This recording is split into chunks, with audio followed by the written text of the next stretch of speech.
लाडक्या बहिणींनो, तुम्हाला सुद्धा मार्च आणि एप्रिल महिन्याचा हप्ता जमा झाला नसेल तर तुमच्यासाठी हा फार महत्त्वाचा व्हिडिओ आहे.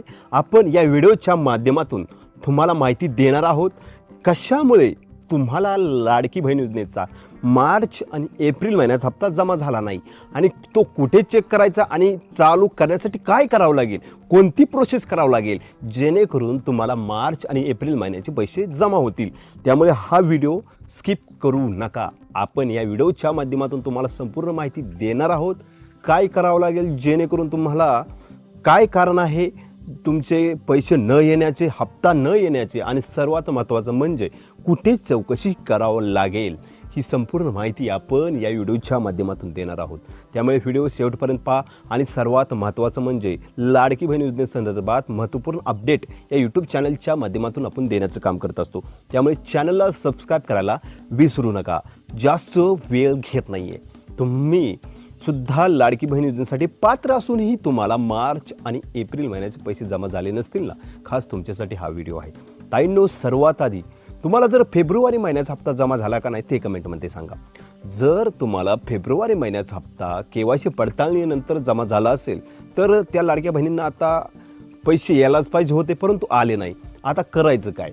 तुम्ही पात्र आहात का अपात्र आहात हे कुठं पाहायचं? सर्वात आधी तुम्हाला तुमच्या जवळच्या महिला बालविकास कार्यालयाला जायचं आहे. तिथं जाऊन तुमचा अर्ज स्टेटस चेक करायचा आहे. तुमचा जर अर्ज स्टेटस ॲक्टिव्ह असेल तर तुम्हाला काळजी करण्याची गरज नाही आहे, कारण की स्टेटस ॲक्टिव्ह असेल तुम्ही पात्र असाल. तुमचा स्टेटस रिजेक्टेड असेल तर तुम्ही अपात्र आहात, हे सुद्धा लक्षात घ्या. आता हे चेक केल्यानंतर तुम्हाला दुसरं काम करायचं आहे. दुसरं काम, तुमचं बँक सीडिंग स्टेटस ॲक्टिव्ह आहे का डिॲक्टिवेट ते चेक करणं गरजेचं आहे. तुमचं बँक सीडिंग स्टेटस ॲक्टिव्ह असेल तर टेन्शन घेऊ नका. काही तांत्रिक कारणामुळे तुमचे हप्ते आले नसतील, तुम्ही काळजी करण्याची गरज नाही आहे. परंतु बऱ्याच लाडक्या बहिणी जर अपात्र आहात, तुमचा स्टेटस तिथं अपात्र दाखवत असेल तर सर्वात महत्त्वाचं म्हणजे कशामुळे स्टेटस अपात्र दाखवतो, तर तुमचा स्टेटस अपात्र दाखवण्याचं कारण म्हणजे तुमच्या घरात 4 चाकी वाहन किंवा 2.5 लाखांपेक्षा जास्त उत्पन्न म्हणजे ITR वगैरे भरत असाल. दुसरं म्हणजे तुमच्या घरात अनेक लाभार्थी लाभ घेत असतील लाडकी बहीण योजनेचा, त्यामुळे सुद्धा तुम्ही अपात्र झाला असाल, हे सुद्धा लक्षात घेणं गरजेचं आहे ताईंनो.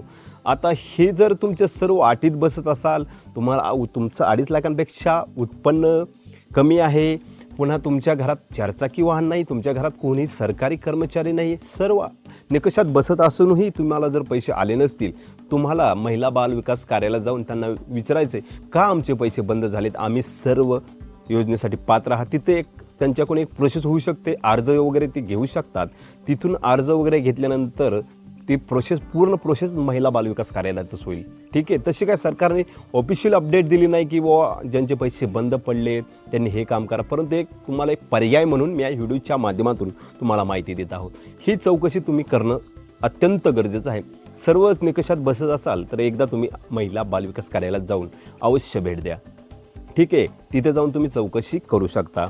असेच अपडेटसाठी या चॅनलला सबस्क्राईब करा आणि काही अडचण असेल तर कमेंटमध्ये मांडा. आपण वितरण सुरू झालं तर लगेच आपण यूट्यूब चॅनलच्या माध्यमातून माहिती देणार आहोत. त्यामुळे चॅनलला सबस्क्राईब करून ठेवा. जय हिंद, जय शिवराय, जय महाराष्ट्र.